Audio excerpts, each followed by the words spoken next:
Johann, Sie brauchen einen neuen Termin für nächste Woche? Ja, einen Moment, geschwind. Gemeinschaftspraxis Dr. Paschimmer und Schwäbische Asiatin. Sie sprechen mit Frau Muckes-Segele. Hallo? Ja, grüß Gott, Frau Müller. Hallo. Sie brauchen ein neues Rezept für Ihre Hämorrhoidensalbe. Ja, machen wir Ihnen direkt fertig, gell? Einfach vorbeikommen, Frau Müller. Ja, ja, ja. Alles klar, Ade. So, Delle, wie sieht's denn aus bei Ihnen nächste Woche Donnerstag um 3:45? Nächste Woche Donnerstag?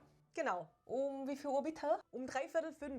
cái gì cái 3:45? Nee, 3:45.